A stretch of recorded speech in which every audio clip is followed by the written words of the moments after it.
Hello Nidorinas and Nidorinos, I'm KingNido and today we're coming in from Lava Ridge City where it is going to be the Flare hosting the Lumio Shallows, and as they send out their starting lineups we'll have a look at this tale of the tape as the Flare have lost their last two games, moving them out of the Elite Four, but all it takes is one victory to get their way back in. But the Lumio Shallows want that victory because that will move them into a Leaders 8 position. So with that said, let us know in the comments below who you think is going to win this matchup. Will it be the Fire types? Will it be the electric types? Let's go!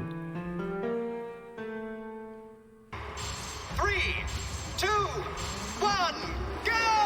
And it is going to be that Terrestrial draftee, the Cantonian Golem, shedding that rock ground typing to take on the electric typing as a part of the Lumio Shallows, being joined by Zebstrucker. It is going to be that Libero Cinderace, who we will also be seeing change type, joined by Pyro, and immediately Cinderace is going to change into the dark typing, going for that power trip and focusing on two Zebstrucker,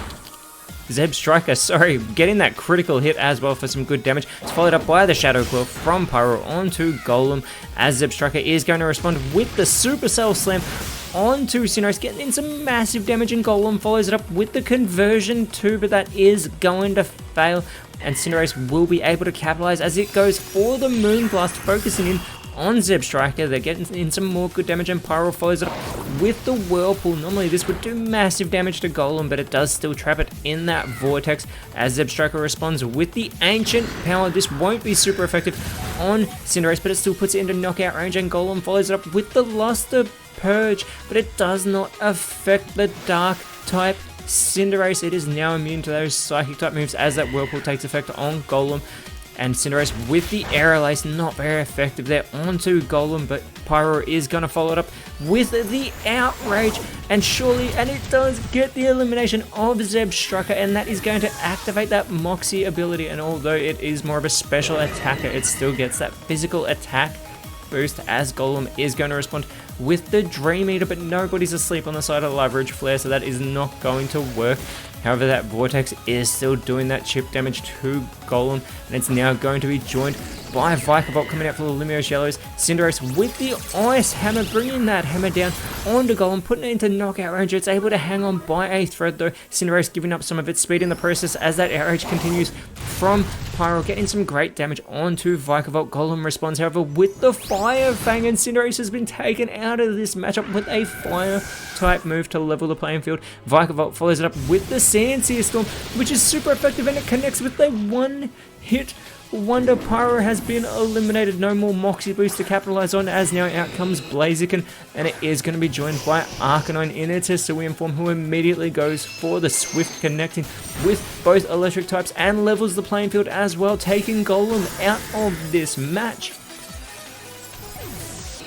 And Blaziken looking to follow it up goes with the Aqua Jet, putting Vikavolt into knockout range, who does respond with the Stockpile. It is going to be boosting these defenses, but now may not be the time because it is such an easy target here on the field as it boosts both that physical and special defense. But there's the speed boost for Blaziken, only trying to outspeed its teammate Arcanine, and it is going to be Electros coming out for the Lumios Yellows. We get the Lick from Blaziken, but Vikavolt's able to hang on. That Stockpile's actually paid off the tea time here from Arcanine. Everyone is going to be chowing down on their Leopard Berries because that is what every Pokemon in the PokeType League does have as a held item. And whilst they're doing that, if you're enjoying what you're seeing and you want to see more of this, you want to see ideas that we have for these seasons going forward, please leave a like, share, subscribe, and enjoy this as we get back into the action. Electros with a fitting matching outfit color with Vikavolt goes for that Supercell Slam onto Arcanine, gets some great damage, and the Flying Press follow-up, super effective onto Blaziken from Vikavolt. Another speed boost for Blaziken, not that it needs it anymore. Blaziken is going to go for the Leaf Storm to finish off Vikavolt with that not very effective move, lowering its own special attack in the process, but not before Vikavolt was able to get off some massive damage. Arcanine follows it up with the Drill Peck that is going to be resisted by that Levitating Electros, who does respond with a Whirlpool of its own to finish off Arcanine with that super effective move. We are down to a 3 versus 3 matchup, and it has been high impact so far as that speed boost continues for Blaziken. It's now going to be Charizard coming out for the Lava Ridge Flare, It's Luxray with that Intimidate ability coming out for the Lumiose Yellows, cutting into that physical attack of both Blaziken and Charizard, but Blaziken still with that speed control is going to go for the Wonder Room here on the field, switching everyone's defense and special defense stats, and Charizard follows it up with the Ivy Cudgel onto Luxray, getting in some fantastic damage with that critical hit. Luxray is going to respond though with the Heat Crash. This will be resisted by Blaziken. However, Electros could capitalize, goes for the Shell Side Arm and gets the elimination. The Lumiose Shells have just taken the lead as Blaziken has been taken out of this matchup, and the last Pokemon for the Leverage Flare is revealed to be Magmortar, as Charizard is going to go for the Thunderbolt, which will be resisted by Luxray, but it has taken a lot of damage so far. Magmortar with an opportunity goes and dives underwater. It will be hiding under there.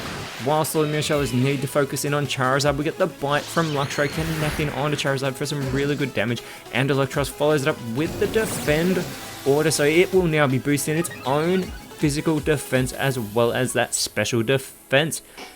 And Charizard is going to respond with the Lock On, focusing in onto Luxray. He will see if it can go for an elimination soon to level the playing field, but not before that. Dive connects onto Electros from Magmortar, doing very little damage, allowing Luxray to respond with the Rock Throw. Super effective onto Magmortar. Surely it would have eliminated Charizard though, as Electros with the high horsepower goes for Charizard, and with that part flying typing, it is immune, allowing Charizard to set up the Burning Bulwark. Now the Yellows need to focus in onto Magmortar. They do not want to connect with Charizard, who is protecting itself. Magmortar though, with the Sleep Powder, it is going to put Electros to sleep, leaving Luxray to have to do all the work by itself at the moment.